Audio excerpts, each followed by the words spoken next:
I worked the night shift at the 24-hour Walmart on the edge of a small Texas town, population right around 6,000.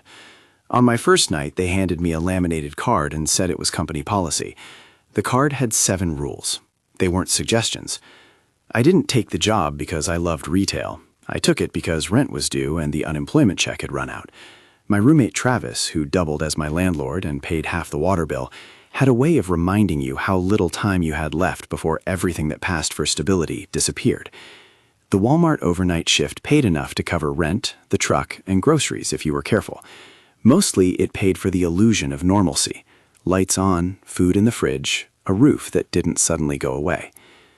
Dorothy Gonzalez was the assistant store manager who handled onboarding for the night crew. She had a corporate kind of calm. Her smile was precise, and she carried a clipboard with a hospital-white seriousness. She motioned me into the back office, slid a laminated card across the desk, and said, "We run different overnight. There are protocols. You follow them. We both keep getting paid." The card fit in my palm. It was water-stained at the corners, edges feathered from being slid in and out of pockets.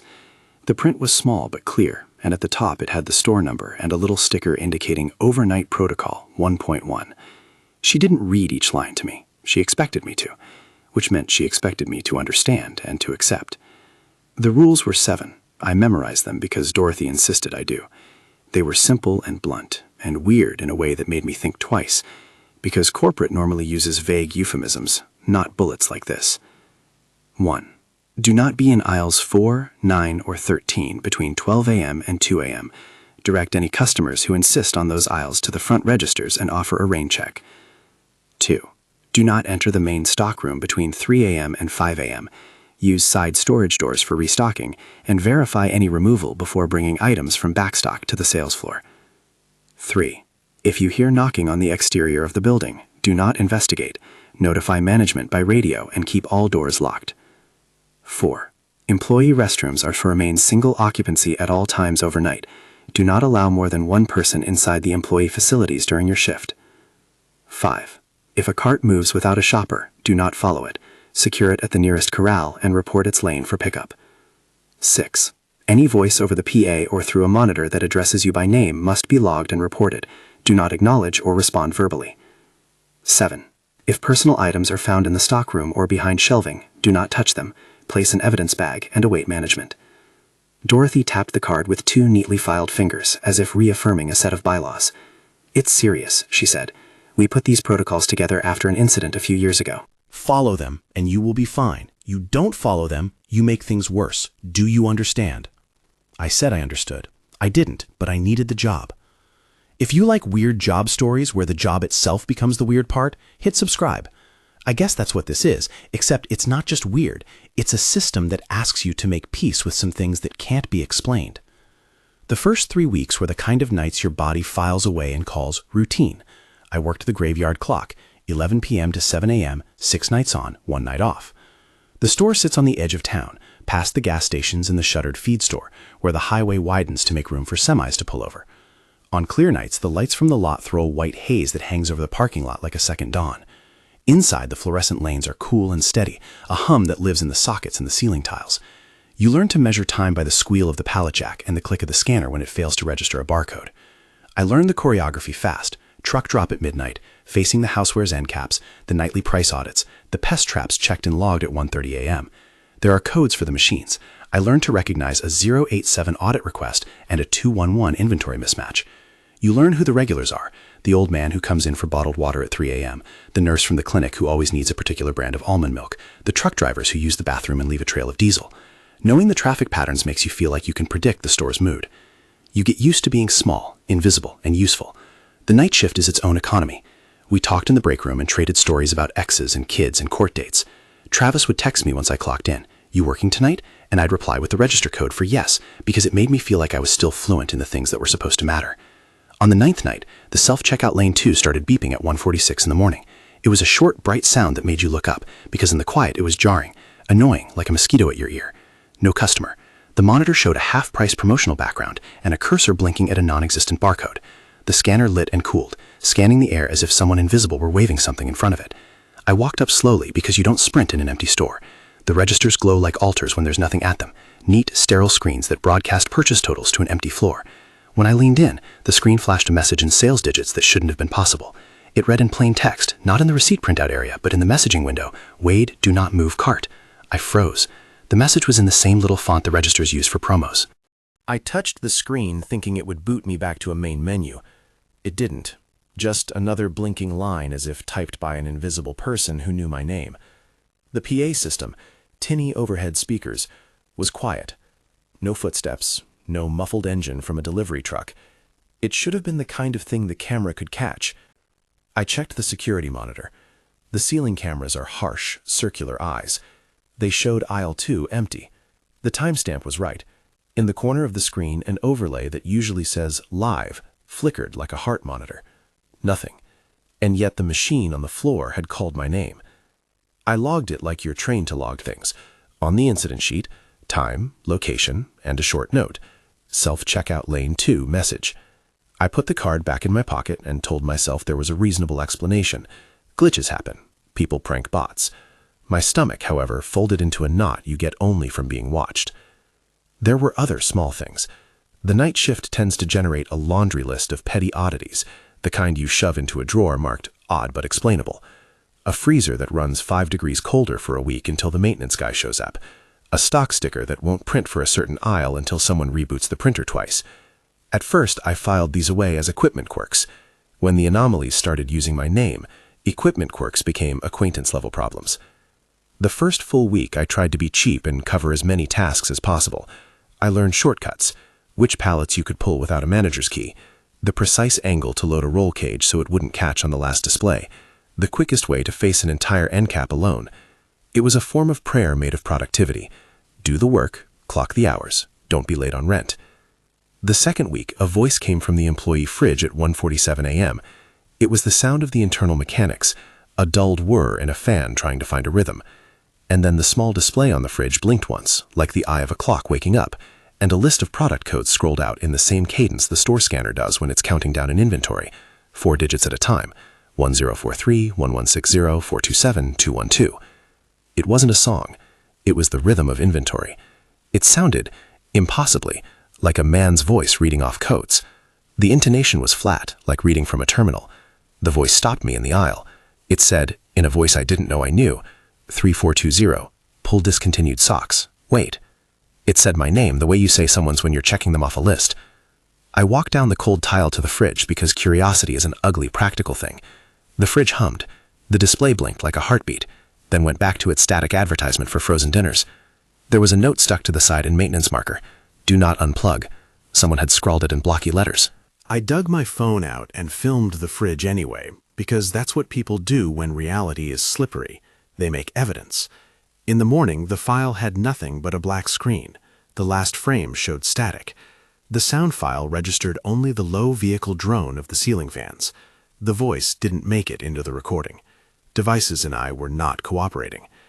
That same week, I started seeing handprints on shelving. They were not the neat, chalky prints of a child. They were long, smudged, muddy. At first 1, then 3 on the lower edge of an end cap in aisle 9. I photographed them and left a little placard beside them, maintenance to clean, because you document and also because you want someone else to have to explain it.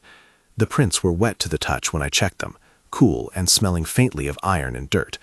I had mud on my shoes for the first time in a long time when I left at 7 in the morning, and it wasn't mine. A cart moved on its own during week 3. It wasn't a subtle creep. It rolled across the linoleum from the women's clothing section and gathered speed like a toy driven by an absent hand. It rolled past fixture 3, 2, then made a slow, obedient turn toward the stockroom door. I saw it on the floor camera with no one near it, and I saw it with my own eyes as the cart's shadows marched across my legs. It stopped at the stockroom door and tapped the threshold with a funk that sounded like knuckles on a coffin. I did what the cart told me to. I didn't follow it. I picked up the radio and told Dorothy. You seeing this? I said. Keep it where it is, she said. Her voice through the radio was calm, with the clipped accent of someone trained to remain unruffled. It felt like advice given from inside a vault. Secure it at the nearest corral and report its lane for pickup. Do not follow the cart. So I secured the cart. I didn't go into aisles 4, 9, or 13 between 12 and 2. I didn't go into the main stockroom between 3 and 5. I kept the bathroom single occupancy. I logged voice incidents and left personal items where they were and called Dorothy to listen to the PA logs. She listened the way some people listen to weather reports, attentive, impersonal, unemotional.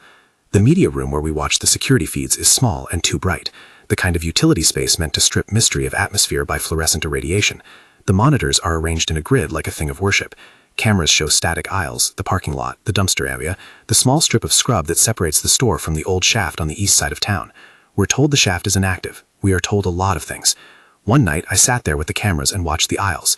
Aisle 4 has a slotted shelf that catches the light in stiff angles. At 12:04 a.m., the light above aisle 4 went out for half a second, and the screen showed a figure moving down that aisle at a normal walking pace. My stomach dropped, and the feed snapped back to a blank lane, boxes neatly in place. The camera recorded nothing. The overlay timestamp moved forward. My fingers hovered over the keyboard, and I replayed the segment 3 times. The motion blur on the footage suggested movement, but the file never froze on a frame showing a person. You keep records. You can't not. I wrote down the time, the camera number, the aisle number, any identifying features I thought I saw. The notes looked like my life, a ledger of small fears. They are the kind of tabulation that allows you to be practical about irrational things. I made coffee. At 3 a.m., the cart that had been secured earlier was gone on the floor camera feed. No one had unlocked it. No one had their hand on it. The footage showed the cart was there at 2:59 and gone at 3:01. There was no transition between them. On a stack of boxes in the stockroom hallway, someone I will never find, left a half-used inventory badge. It was the type we issued to contractors, cheap laminated cardboard with a clip. The name had been clipped off. There was a smear on it, like mud or something darker. I touched it with a paper towel because I was trying to obey Rule 7. It smelled like wet earth and something metallic. That night I couldn't sleep. I drive home through the dark until I pass the church with its neon sign half dead, and the feed store with its boarded windows. There's a patch of scrubland, and where the town ends, there's the old shaft, an old extraction site they warn you about in school about not playing near. Dorothy had told me in a briefing, the store sits above a network of old shafts. They were closed years ago, but their presence affects the land. Her voice was careful as a lawyer's when you mention indemnity. She didn't say what effects meant. People in town talk about the mine in the same way you talk about an ex you swore you'd never see again, avoidant and resigned. It used to be farmers and miners, the story said, and then the mine closed. Work scattered, and the Walmart went up where the mill used to be a decade later. The town shrank, and the Walmart filled the space with fluorescent hours. It became a way to keep people in place. I told myself 100 practical things to calm the night. The registers glitch, the fridges misbehave, the cameras have lag. We make meaning out of noise because humans are pattern seekers. Then the PA system started to whisper.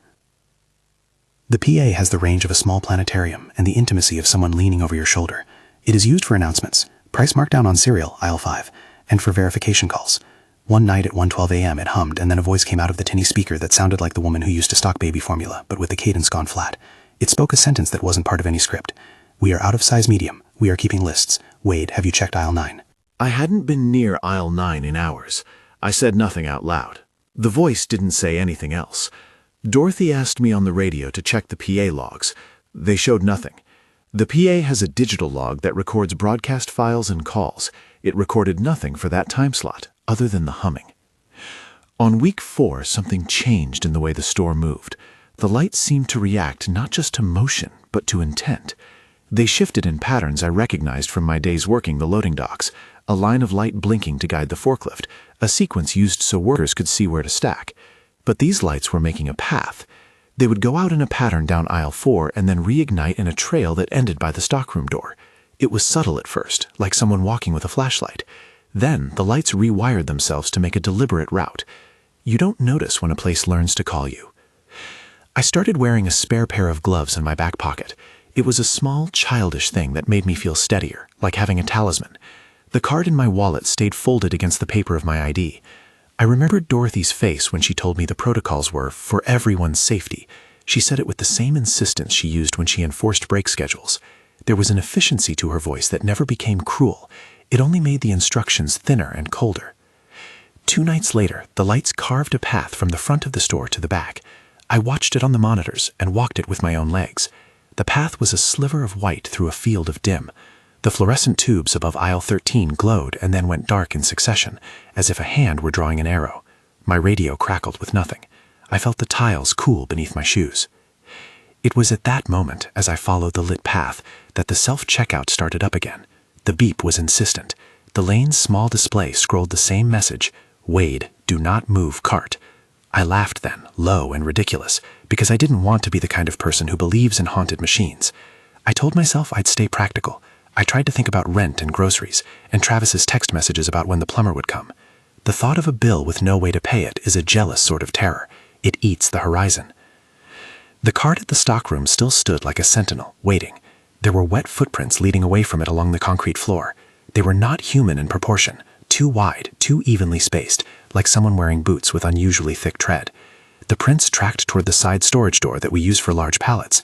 The door, we are told, is for side storage only. According to the laminated card, side storage is acceptable during the restricted stockroom hours. It's a loophole, a sanctioned detour. At 2:57 a.m., the store clock blinked, and the fluorescent hum became a distinct sound. The self-checkout lane sign changed again. Now it read, "We saw you." The text was plain, and the punctuation was correct, giving it an eerie dryness. I called Dorothy.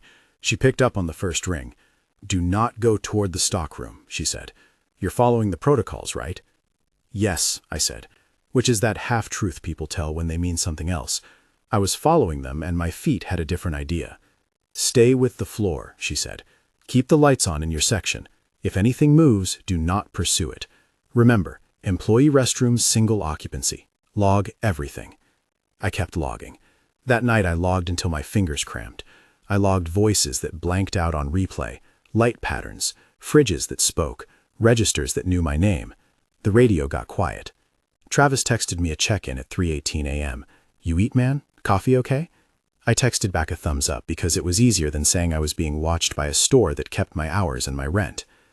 At 3:02 a.m., the cart in the camera feed shuddered as if someone's hand had left it. There was a dragging sound, like a heavy sack being pulled across concrete from the back area. Kimber and rope or something else. The sound moved in a way that suggested direction and intent. It wasn't the random clatter of a night with mice.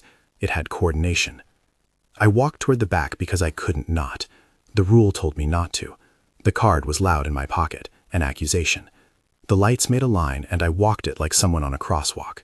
The side storage door was slightly ajar, though I hadn't unlocked it. The hinge squealed like a whisper. Inside the hall that led to the main stockroom, the air changed. It carried a scent that was not the chemical tang of commercial detergent or the tin of refrigerated meats. It was earth, damp and cool and mineral, as if clay had been turned over, and air that had been trapped for years was spilling out. My sneakers left dark prints on the concrete. There was a sound from ahead, time-odd, a muffled rhythm like feet walking on packed dirt rather than tile. I froze in the doorway. There were no customers in the lot. There were no trucks at the dock. The only living things were fluorescent light and my own skin wrapped too tight. I had to make decisions 1,000 times smaller than that one as the night went on. Practical things. Which pallet to prioritize, whether the break room microwave was safe to use, how loudly to laugh so the security guard wouldn't think you were crying. Practicality is the scaffolding we build when other things don't make sense. The dragging noise resolved into a different sound, something like a whisper against shelving, the breath of fabric. And then the overhead speaker said, with a clarity that made my scalp prick, "Wade." It was not an announcement. It was not recorded. It wasn't even a voice in the traditional sense. It was a flatral sound that settled into the register of the back of my skull and spoke with unnatural intimacy. My legs moved without my asking. At the threshold to the main stockroom, I saw footprints leading into the black. They were of a similar tread to the ones on the main floor, but the edge of the concrete where the tile met the stockroom had been scuffed, and there were flecks of clay on the threshold. The stockroom doorplate had been propped open from the inside. I should have backed away. The card said to stay out between 3 and 5, but the side storage door was ajar, and the path of light winked toward the darkness like a misguide. The rules are supposed to be boundaries, but boundaries sometimes read like invitations if you stand near them long enough. I reached for the door, and the badge I had found earlier, half-used, smeared, was clipped to the edge of the metal handle, as if someone's ID had been left as a placeholder. The name had been sliced off. The clip was cold and damp when I touched it. My fingers left prints on it the way my boots left prints on the floor. I didn't open the door that night. I didn't march in. I stopped at the edge and put my palm flat against the metal handle and felt the cool come through. I listened to the store breathe. The lights outside were a memory of daylight. The fridge whispered product codes, and somewhere a cart rolled like a mindless animal toward the back. Dorothy's voice came through my radio like someone reading the minutes of a meeting. "If you feel unsafe, you can step out to the parking lot and wait for morning supervision. We don't want anyone hurt. Remember, the protocols exist for everyone's safety." Her calm felt like a map drawn over landmines. She gave me the line about safety, and I could see it for what it was. Not a promise, but a ledger. It was the corporate language of triage. Keep coverage, keep the systems running, and when costs come due, assign them where they'll do the least damage to the store's numbers. I left the door propped, jammed the cart into its corral, and locked the padlock with the cheap click of metal. The latch gave a sound that seemed louder than it should have been. I logged the time. I put an evidence bag over the half-used badge and wrote my initials on the outside like I was already moving toward compliance. On the drive home, I parked on the shoulder and stared at the dark where the store sat and kept its own hours. The town was a smear of sodium lamps, and the far outline of the old shaft looked like a scar. When I walked in, Travis was on the couch watching a cooking show he swore he'd never admit to liking. He didn't ask about the cart. He asked about coffee, which is how normal people talk. I could have told him. I could have unloaded everything. The cards, the lights, the voice in the fridge. But that evening, my words felt like too many tools to leave in a drawer.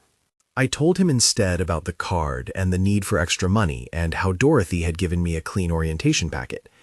He nodded and said the kind of people say when they want to mean something else. Keep your head down, man.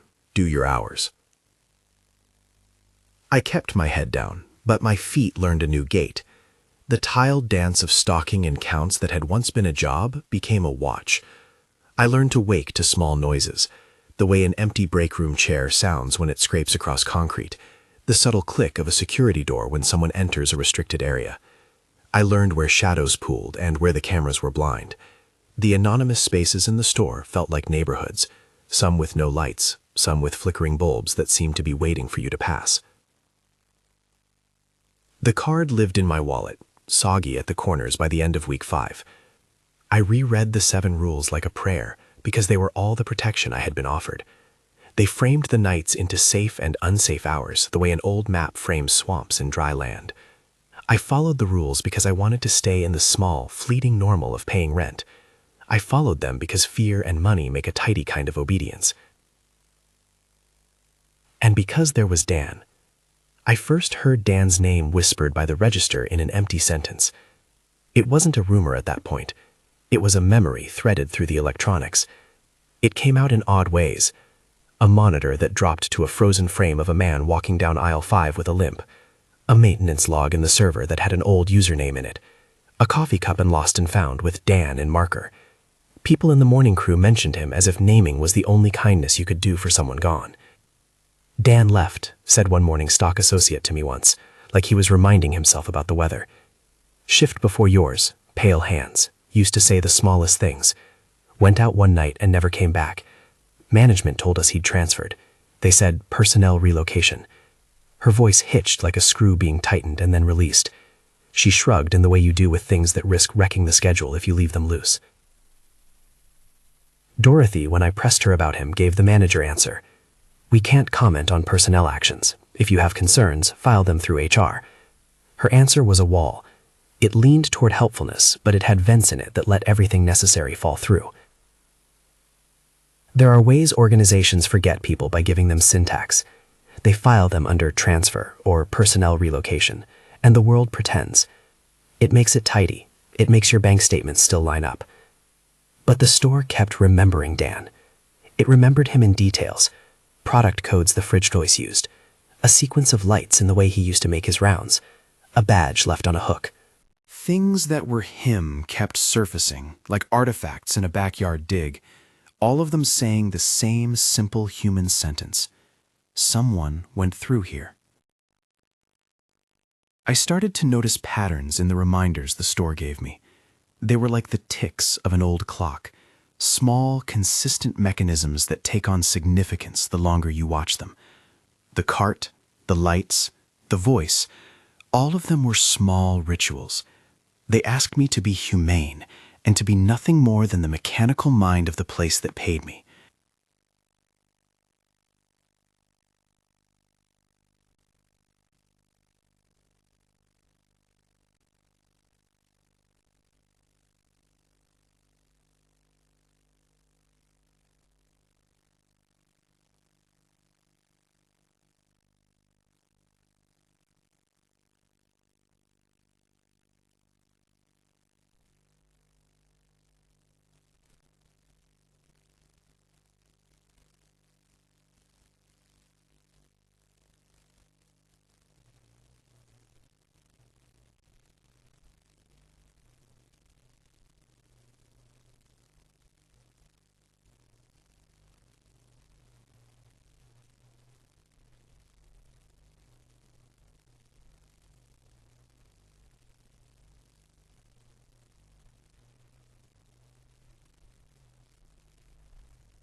You think of run books and training manuals and the polite memos that will not help you when the place you work begins to keep its own hours. You think of the laminated card and how it is always small in your pocket, and how small things can contain large rules. I grabbed a flashlight because everything gets smaller when you hold a light. The store felt like a body at night, with organs going about their private routines. I took the side door because the card allowed it. Follow the light path, do not enter between this and that, keep logs, report, don't touch. I followed the rules because doing anything else felt like betting against the one steady thing I had, a job. At the last step before the stockroom door, I saw a smear on the concrete. The smear looked like someone's sleeve dragged along after them. It was wet and dark and smelled of earth. It led under the door. I crouched and put my gloved fingers against the smeared line and felt a coolness seep through my gloves, like the memory of rain. The door was slightly ajar. The badge, half used and bent, was clipped to the handle again. An impulse told me to step back and call Dorothy and wait for a morning supervisor. Another impulse, a much older, human one, told me to slide my hand into the gap and feel for a pulse. I stood there and listened to the store's breath, which sounded like a fan and a faraway radio and the hum of fluorescent lights. The PA had long fallen silent. The only sound was my heart, and the small, useless sound of my gloves rubbing together. I left my hand on the handle. I didn't step in. I didn't look down the corridor. I didn't force the ledger closed. I stayed exactly at the threshold and watched the light pattern outside the doorway ripple like a caution flag. I logged the time. I wrote, sound of scraping at back door, seen cart moved, found badge, area subject to audit, and then the sentence that felt uselessly rational, did not enter. I drove home at dawn and watched the sky peel from navy to pink. The store sat behind me like a patient animal, and I felt for the first time that my job was less an exchange of labor for money and more something like a custody arrangement. We were both keeping each other from doing worse things. At least that's how the story tried to keep itself. That week I dreamed of badges. There were rows of them in my dream, hundreds perhaps, each one clipped to a wall like small plaques. The plaques glowed under LEDs, orderly and personal. When I woke, my breathing was sharp and my mouth dry, and I told myself to get extra sleep on my off night. The card sat heavier in my pocket after that. Every time I touched it, I felt guilty, as if I were gripping a passkey to a place that depends on my forgetfulness. When you work nights, you start to understand that memory is selective, not just because you choose to forget, but because things prefer certain recollections. The store preferred the human ones necessary to keep running: register totals, shrink counts, nightly truck manifests. People who work overnight tend to bond in small ways. We have a language of checked tasks and offers of coffee. We keep each other sane. Someone named Maya from electronics gave me a cigarette once in the loading area at 3 in the morning, because you make friends where you can. She said, "You see it too, right? The way the lights make a line?" She didn't wait for an answer. She smoked and breathed out like she had said the weather. On my next shift, at 4:18 a.m., the stockroom door, propped as usual by an empty milk crate, was closed. Not locked, closed. No evidence in the logbook, no video clip saved to the server, no radio ping from a morning associate who could say, "Hey, I closed it before I left." The door was closed, plain as a closed door, as if someone had simply decided to make the day normal again. I should have left it there. I should have walked the cart out to the corral and gone back to my aisle, clocked my hours and let whatever ghosts the store kept have their private hours. But there are nights when curiosity is a credit card with a limit you don't know you'll max out until it's too late. There are nights when your hands are lighter than your decision to keep them in your pockets. I slipped the card from my wallet and held it between thumb and forefinger for a second, as if the lamination had some sort of reassurance written into it you could feel. It didn't. The rules were thin paper with thin ink, and they looked, in the fluorescent light, like something that could be peeled off and tossed. I eased the milk crate aside. The handle felt familiar, cold, slightly pocked from years of use. For a ridiculous moment, I pictured myself locking the door and going home, as if I'd done what was necessary. Instead, I hooked my fingers over the metal and pulled. The main stockroom did not open into a room. It opened into a smell. You expect cardboard and the pepper tang of shrink wrap. You expect the industrial chemical of pallet lubricant and the damp paper smell of boxes. What came out of the dark was earth, dense, mineral, a cold clay note that filled my sinuses and made my teeth ache a little. It wasn't the crisp of a garden after a storm. It was older, like soil that's been waiting under weight for decades. My flashlight painted the near rows, and the light ate into the darkness in short, hungry arcs. The concrete floor gave way, not immediately, but like a shoreline slipping under tide. There was a ridge where dust had been replaced by something compact and tight. Footprints had been pressed there, wide, heavy, the tread of steel-soled boots, but not matching any brand I've seen in a supplier catalog. They led inward, away from the door, cutting between pallets in a way that suggested long practice. I followed them because I am stubborn, and because you get a certain terrible clarity when you move toward the place that frightens you. It felt like walking into a mouth. The air sucked at my lungs, and the sound turned flat as a coin dropped into felt. Every step made a tiny complaint as my sneakers warmed the packed clay. Deeper in the stockroom, the ceiling changed. The fluorescent fixtures gave way to a faint luminosity that seemed to rise from the walls themselves, thin veins of light, like old wiring made organic. The pallets thinned, and the shelving became less rigid. Somewhere between the last of the metal racks and where the floor tilted, the architecture slipped into something else. Clay had been piled in straight lines, as if to form a corridor, and the corridor bore the marks of regular passage, grooves in the packed earth, overlapping and old. Then the wall opened like a chest, and the space grew. It didn't look man-made. It felt old as a bone. The arch ceiling arched, and the air cooled to a temperature that made my breath fog. Lights, soft and warm, hung from rock. Someone had, impossibly, turned the underground into a place with its own tiny catalog of brightness. It smelled like a church and a garden at once, wax and loam. And then I saw the wall. It was not a wall in any architectural sense. It was a paneling of badges, hundreds, maybe thousands, clipped and layered, overlapping like leaves on an autumn floor. Employee badges, contractor passes, little laminated corners stamped with store numbers, all pinned to the clay as if they grew there. Some were new, their laminates fresh, names legible: Maria, Jen, Tony. Others were older, faded, corners softened, ink blurred where sweat had made letters run into each other. Coffee stains, pencil lines, a child sticker on one edge, a lanyard knotted and sutured to the next badge over like a slow, patient chain. Between the badges were other things: a cracked watch face, a thermos worn with fingerprints and labeled in Sharpie Dan, a child's plastic dinosaur, a pair of reading glasses with a smear across one lens, a small library of personal detritus arranged in rows, as if someone wanted to preserve identities the way museums preserve fossils. The badges had been layered by hand. They were not random. They were a curation. My flashlight trembled and made the rows swim.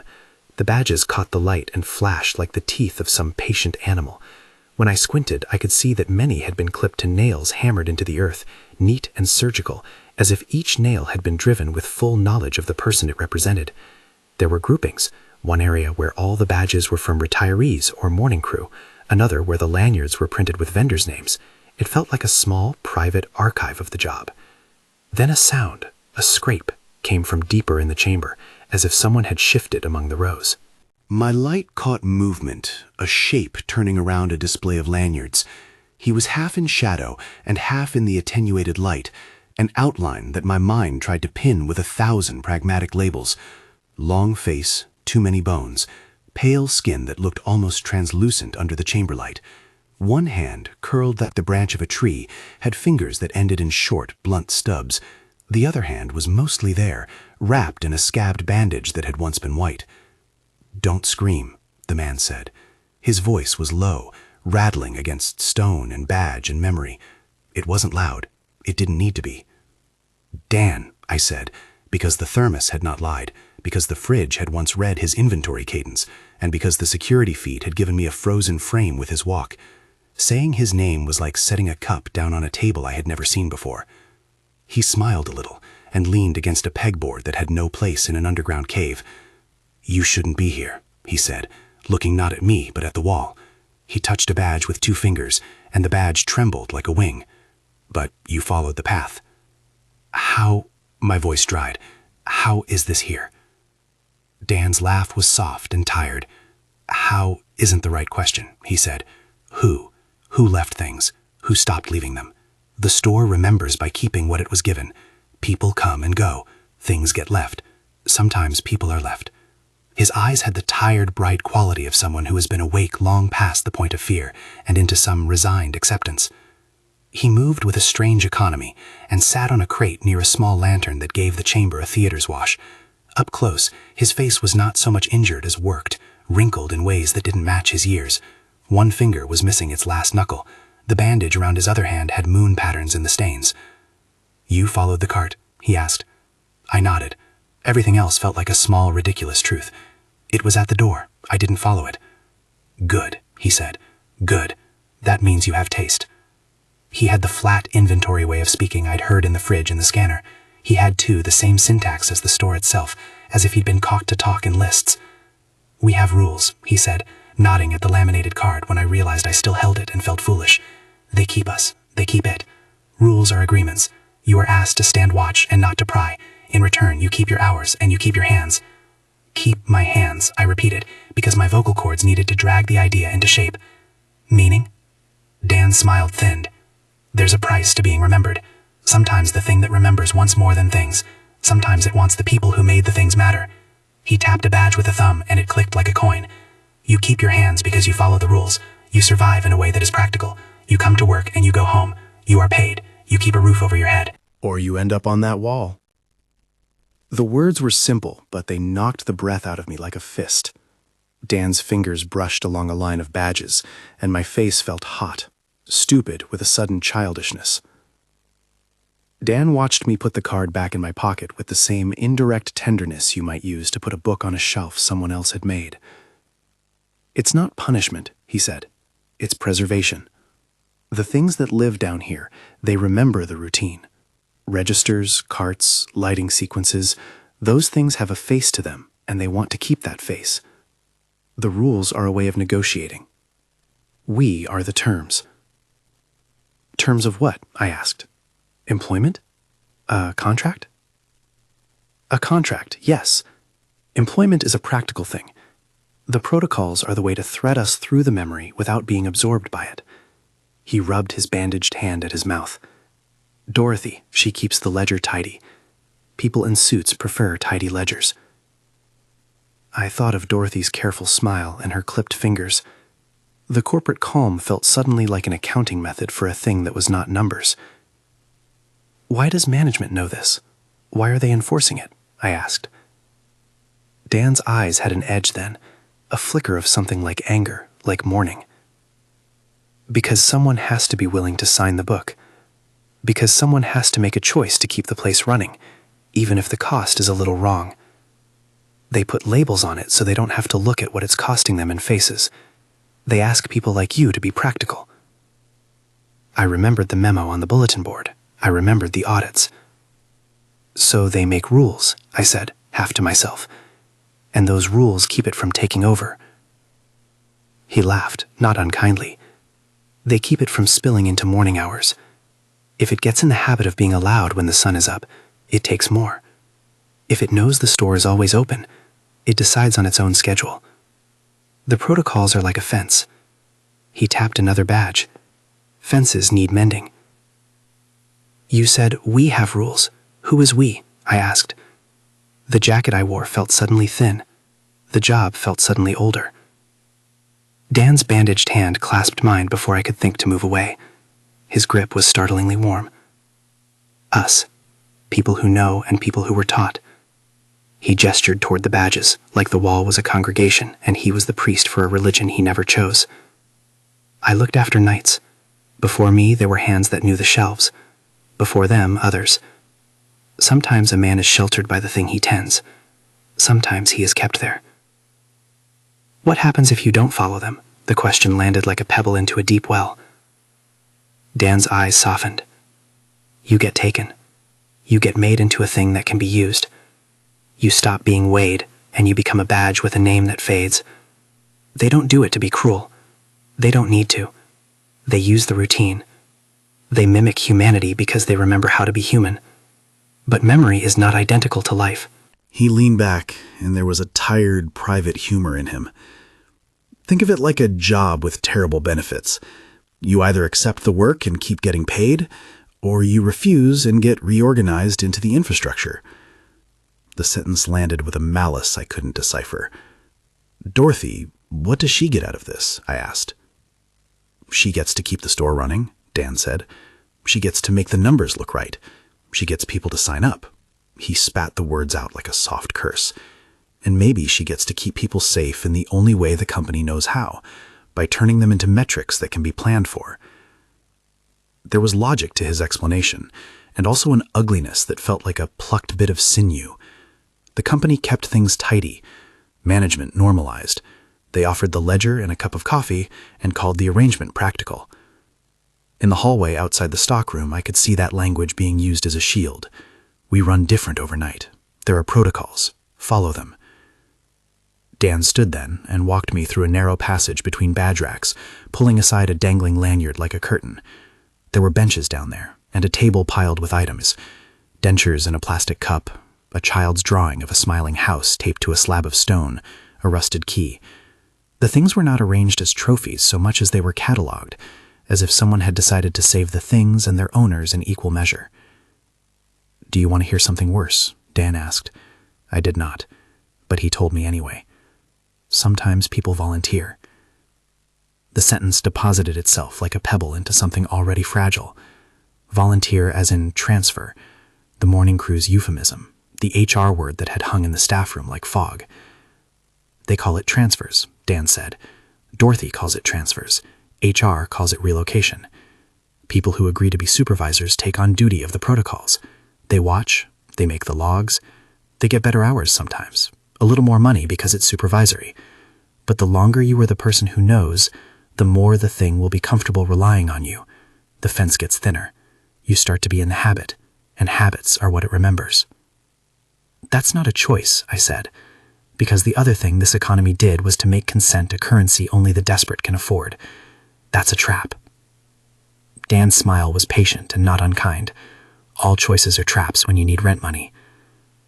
I sat there on a crate and let his words work like a solvent. They dissolved some of the naive lines I'd been maintaining. Work as mere survival, management as mere administration. The store had been a place of work and of odd things, and now it was a place with rules that were also rituals. The rituals kept it from growing, and someone had to be the person who performed them. "Why you?" I asked. "Why tell me?" "Because you don't run away every time your name is called." Dan's eyes were honest in a way that Dorothy's never was. Because you logged the incidents, because you filed, and because you kept the card like a talisman. People who are careful catch the attention. People who don't run at the first whisper are easier to train. It was not a flattering answer. It was not comforting. We stayed like that until the wan light of the storm morning bled faintly through the old shaft's ventilation. Time had its own arithmetic down there. The lantern at the table blinked and went out. Dan stood and took my elbow like a friend might and walked me back to the threshold. The wall of badges watched us with a golden patience. When I pushed my light up into the brighter world of the stockroom, the air tasted differently, less like earth and more like cleaned metal. The cart we had secured was in its place on camera. Management would see that the cart had been there overnight. The log read, "Cart secured at 2:50 a.m., no tampering." Everything would check out in the ledger. Up in the break room, the regular morning crew was arriving. Some of them looked tired. Some filled their thermoses. Someone brought a stale donut into the microwave and joked about it. It was normal and false and tender all at once. Dorothy was there, as neat as ever, her hair pinned, her clipboard in hand. When she saw me, she didn't start with, "Where were you?" She started with the practical. "You're early," she said, each syllable polished. "I was worried you might have left the cart unsecured." "I went into the back," I said, and felt the sentence tear like tissue. There's a chamber." Her hand tightened a fraction around the clipboard. There was something ineffably professional about that small movement. "A what?" "Badges. A wall." I don't know why I said it. Maybe because a person who knows is obliged to be factual. Maybe because saying it aloud was the only way to keep from losing my mind. Dorothy's face did something I had only seen once before when she had to decide between two HR templates. It softened into the company's default empathy. "Wade," she said, "these kinds of things can be very upsetting. We have procedure for anything you don't file through HR. Did you log this in the incident report?" Yes. The ledger was everything you needed, apparently. I logged it. "Dan, he's down there. Dorothy's gaze slid to the rest of the break room like she was scanning for anyone else who might make the same mistake of looking shocked. "Dan's been with the overnight for a while," she said. "He specializes in stock rotation and vendor returns. If you have concerns, we can file an investigation with loss prevention. We have an audit scheduled next week anyway." I watched her do the corporate thing, absorb the horror into protocol. It was a movement I had been complicit in. and the complicity sat on my chest with a weight. Dorothy's voice grew clinical, the way a person would explain weather patterns. There are things about night operations that some people find unsettling. We're going to make sure everything is documented and that you get the support you need. In the meantime, please follow the protocols. Keep your reports current. Don't touch personal items. Do not enter the main stockroom between 3 and 5. Her eyes, close up, were unchanged from the orientation day. Calm, precise. She offered me a paper cup of coffee like a peace offering. It smelled like the break room always did, burnt and municipal. "Why did you let me see it?" I said, because the question had a hunger in it I couldn't name. Dorothy folded her hands around the cup as if cradling an abstract idea. "We can't keep people from seeing things forever," she said. "Sometimes awareness is the first step to compliance. Sometimes we have to reassign roles. You know the costs, Wade. You're young, you're smart. You also have to keep your rent paid." Her phrase landed like an invoice. I remembered Travis texting that week. "You eat, man?" And the plumber bill. The 1,000 small arithmetic problems that had nothing to do with the underground and everything to do with the tiny bureaucracy of being alive. She did not say it like a threat. She didn't shout. She did not open her mouth into melodrama. She said it like a budget justification, and I understood in a way that was both granular and monstrous. "We can give you a supervisory transfer," she added, coolly. "It comes with slightly different hours. You oversee overnight protocols. You ensure compliance. You will have a chain of command and access to more resources. You will be trained. In return, you are visible to the thing. It will learn you are available. And if I refuse?" The question came out sharper than I intended. Dorothy's face did what it always did, folded into the corporate policy. "If you refuse, we will find someone else," she said. "We have to keep operations running. There are legal constraints and payroll responsibilities. The company cannot be expected to bend to personal discomfort. People sign contracts. People move on." The ethical contour of her sentence was a narrow corridor. Continue to work and comply, or vacate and risk that the next person is less careful. She had given me the ledger and told me the numbers. Her eyes were not cruel. They were calculative. Dan came into the break room at that moment, scraping his bandaged palm across his jeans. He smiled at Dorothy with a familiarity I did not have. "Morning," he said. "How's the audit?" Dorothy smiled like a person who had practiced her expression in the mirror. "On schedule." Dan smiled flattened into something private when he met my gaze. "You saw the wall," he said. He did not ask if I'd followed the rules. He had already guessed. "You are the type who doesn't run when addressed. You are not supposed to be out here after I started, and then shut up, because the clock on the wall insisted on being factual, and Dorothy's clipboard had a way of rendering doubts administrative." Dan's right hand, the one with missing tips, tapped rhythmically on the table. "What she called you is true," he said. "We can give you supervision. They'll train you. You'll get more money. You'll be the one who signs the logs and decides when to call in maintenance." He shrugged. "People pick that choice because money tastes good." "What do you do if you take it?" I asked. The ledger in my head wanted to know steps. Sign here, check this, watch that. The reality felt like a ritual with teeth. "You learn the fence," Dan said. "You patrol it. You keep the hours clear. You make sure the cart doesn't get followed and the restroom stays single occupancy. You don't touch the things. You put them in bags for management. You record the names when you hear them called. You are the person who decides, ultimately, whether the place can hold. You also, I think, get more access to the cameras." "And if I say no?" The question again, brittle. Dan's hand moved to mine in a sudden, human way. "Then you keep your regular hours. You follow your packet. You go home. You hope the next person is careful. People who refuse often leave. Sometimes they come back. Sometimes they don't come back in the way they used to." His smile was a measure of grief. "How many?" I began, and then stopped because the image of the wall said more than my voice could. He reached behind him and produced a badge with a name I didn't recognize. It had a coffee ring across it and a sticker of a cartoon taco on the corner.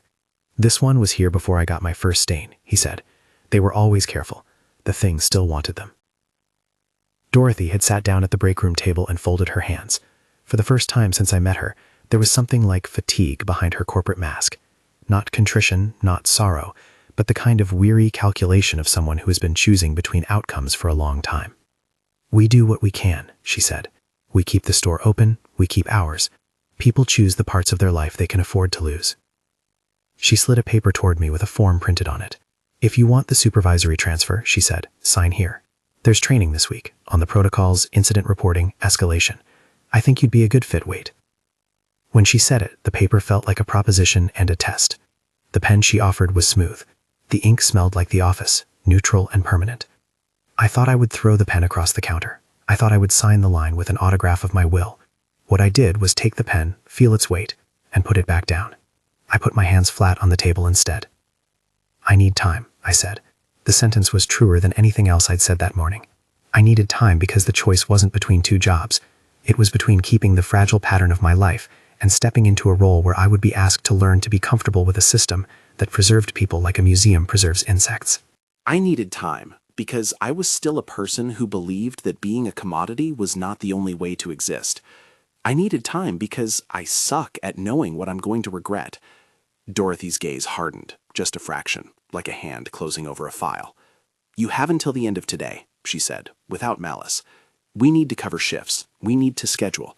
If you decide against it, we'll advertise the opening.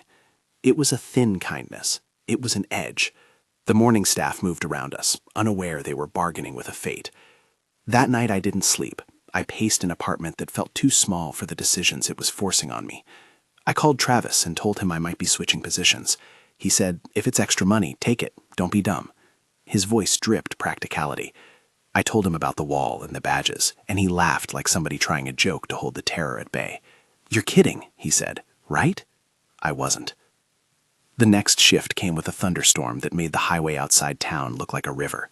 Rain hammered the lot, and the store lights shimmered in the salt slick. The city in the next county had power flickers. Our generator hummed like a patient beast. The path the lights made that night seemed purposeful from the moment I punched in. There was an insistence in their rhythm, an arrow toward the back that felt curated. At 2:52 a.m., the PA whispered my name. I had logged so many at this point that my finger hovered over the incident sheet like it was a lifeline. Wade, the speaker said, the voice like a mouth breathing against glass. The lights in aisle 9 went out, and then came back up in a line that led to the side door. The cart was waiting again, patient as a dog. I called Dorothy, and she was calm as always. Follow protocols, she said. Don't pursue. Keep logs. If items are found, bag them and call me.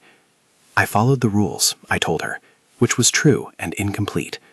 I heard about your trip to the wall, she said, and in her voice there was something that read like both rebuke and recommendation. Be careful, Wade. The company appreciates initiative, but we also value compliance. I thought of the badges and the thermos marked Dan, and the way Dan had called the wall his parish. I thought of the company offering the transfer like a present with sharp edges. I thought of the missing finger and the way the bandage had been stained. I thought of how easy it would be to get used to anything if it paid the bills. At 3:01 a.m. something else happened. The radio in my pocket, which had been a thin lifeline to Dorothy's clinical comm, went dead. The screen went black, and the battery icon blinked like a nervous eye. The backroom door latched with a metallic click that sounded like a snapped watch wrist. Then the lights above the main corridor slid into a new pattern, an arrow that went not to the side door, but into the stockroom itself. I ran. Not with panic at first, just a practical, gloved sprint toward a place I thought I could operate in. The side storage door was locked. The padlock was new and heavy, and the chain had been looped with a knot that left no slack. My keys did not fit. My radio was dead. For the first time that night, the rules I had memorized felt like a promise someone else had signed, and not one I could enforce. I leaned against the door with my forehead and listened to the store's distant mechanical breathing. The fluorescent hum sounded different, as if there was a voice trapped in the ballast. Far down the corridor I heard a light knocking, a rhythmic thud that matched the cadence of somebody walking on packed dirt. Then something scraped at the metal, like an animal testing for a weakness. I knocked back. Somebody on the other side of the door answered in a voice I didn't recognize. The sound folded through the metal. "Wade," it said, softly. "Wade, come in." The voice was not Dan's. It sounded thin and young. It sounded like a person who had been practiced by electronics into a syntax. My heart made a small, ridiculous lurch. I tried the padlock again, and the chain shuddered but held. Then Dorothy's face appeared in the doorway, brisk and composed. No one else was with her. Her hair was wet from the rain, and her smile had a fragile quality, like it had been set that morning and was being held there by effort. She had on a thin rain jacket over her blouse, and in her hand was a plastic cup with a lid and a paper sleeve. "I brought you coffee," she said, like the most ordinary thing in the world. She pushed the cup into my hand. "Why is the lock?" I began. "Security protocol," she said. "We had to seal the side storage to prevent tampering. We didn't expect the padlock to interfere with regular access." Her voice was silk over iron. "There's a contractor nearby the lot who can unlock it for us, but until then we have to follow the schedule. You're here. We need you." I tasted coffee and rain and policy. My hand shook. "Are you okay?" she asked. The question sounded like an audit. "No." The word was small and true. Dorothy tilted her head the way someone reads a file. "You can take the supervisory transfer," she said. "You can be the one who signs the padlock off. You'll be paid for the additional responsibility. You'll be the point of contact. We'll set you up with loss prevention. It's practical." "And if I don't?" I whispered. "We will advertise for the position," she said, like a person who is at once offering a lifeline and an inevitability. "People volunteer. People stay. People leave. We can't run on hypotheticals." Her eyes held mine for a beat too long, and something in them was not corporate but human, an exhaustion that had been made tidy. "You know, Wade, the company doesn't enjoy this reality any more than you do," she said. "We are trying to balance safety, legal compliance, and our duty to the town." The store keeps people fed and employed. We keep things running because the alternative for the town is worse. What worse looked like, she didn't say. Maybe she didn't have to. Maybe her job wasn't to define the darkness, but to keep the schedules and the payroll straight. A movement at the edge of my vision pulled me away from her. Dan was there, one of his hands on the metal of the door. His fingers, stubbed and bandaged, were steady. He looked at me and nodded, slow as a metronome beat. "Make your choice," he said.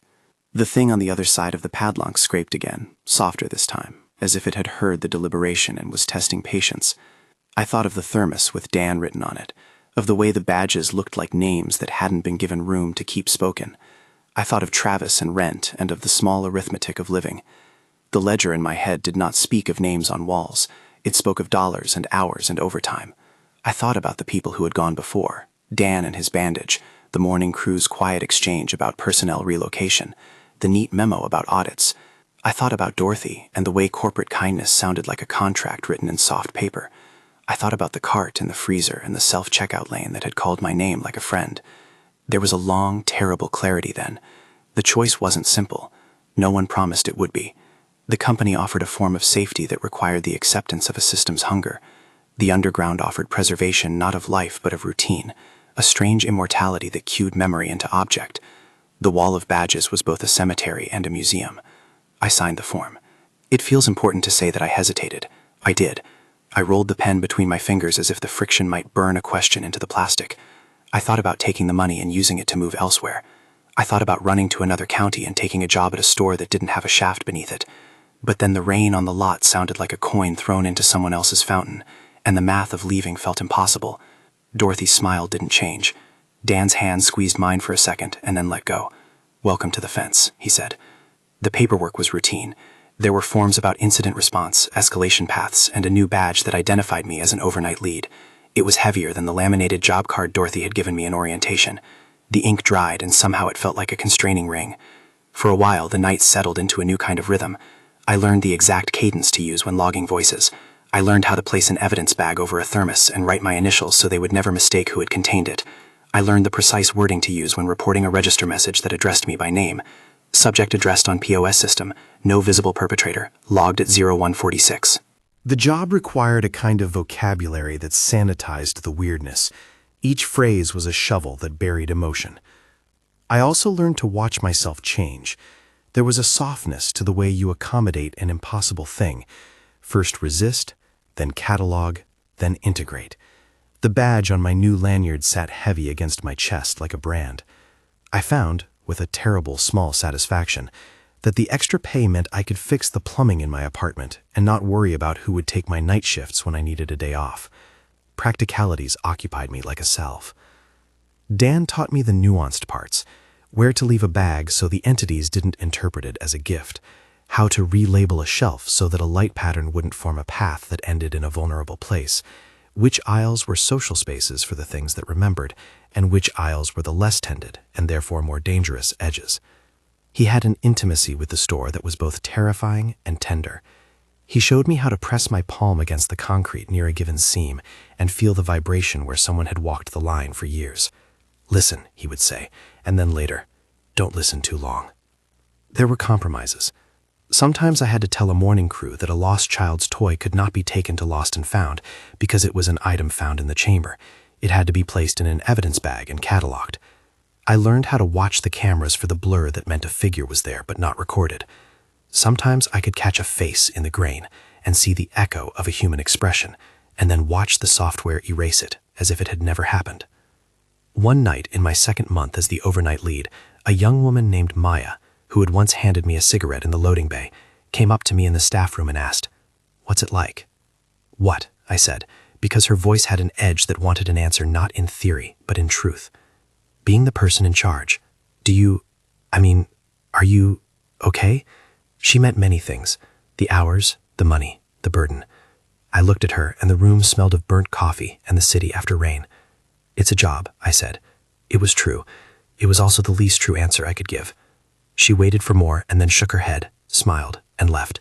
The small kindness of someone who doesn't press is the kind of human thing that survives in those spaces.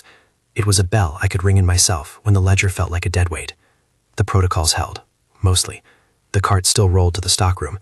The fridge still read off codes in a cadence that sometimes sounded like Dan, like memory pulling its syntax.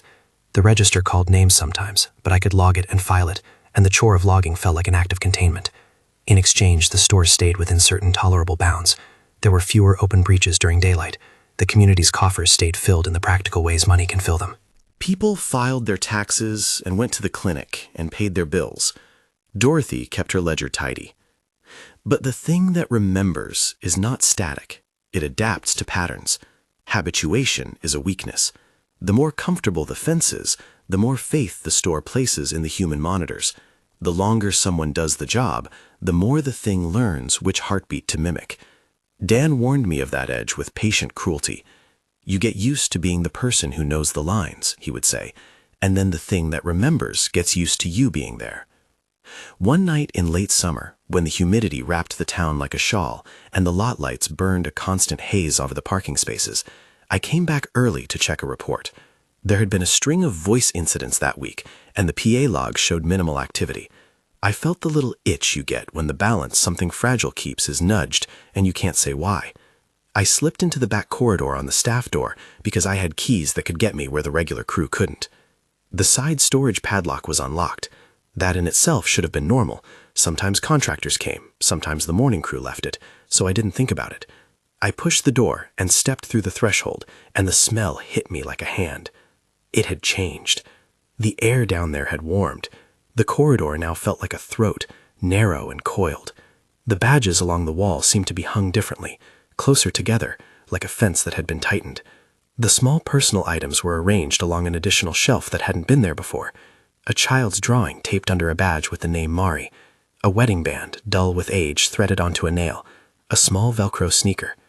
I called into the chamber because calling had become a ritual of sorts, a way to announce presence. "Dan?" My voice sounded tinny, as if the walls were made of tin. He stepped out from behind a rack of dangling lanyards, his silhouette gray and patient. "You shouldn't be here without logging," he said, "but you always come when you are alone." The answer was not meant to be pleasant. "I didn't think," I started. "The padlock was—" "It was a test," he said, "to see who would come.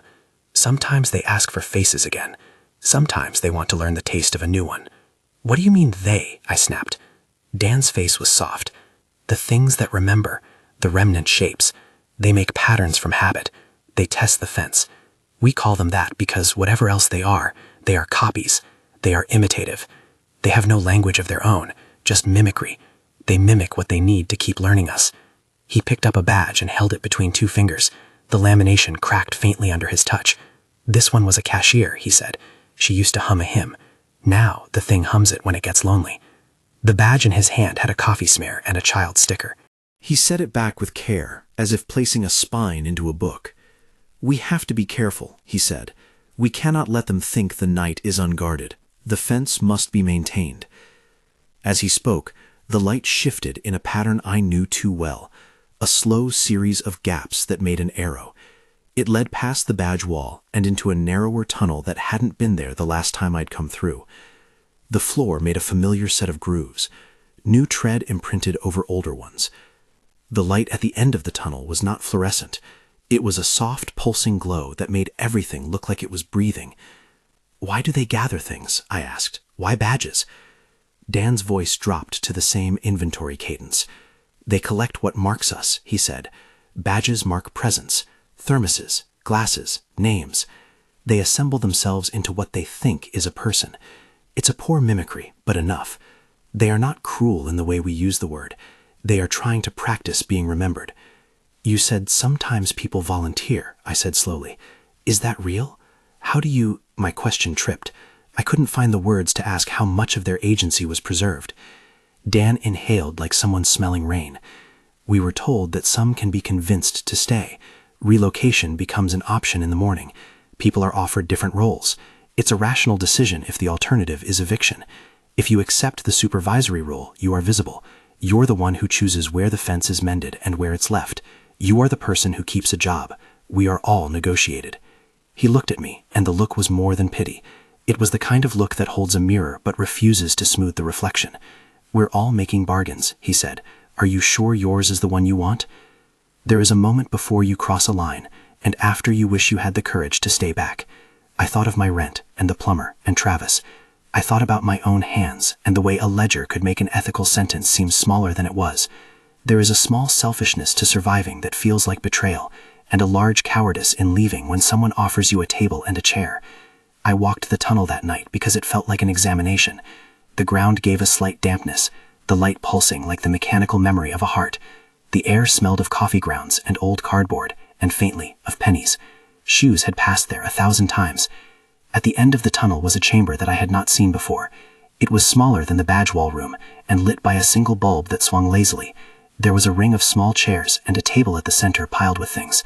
Receipts, a cracked phone that showed a single photo of someone smiling, a little plastic ring with the imprint of a dinosaur, a folded police report with a photo attached.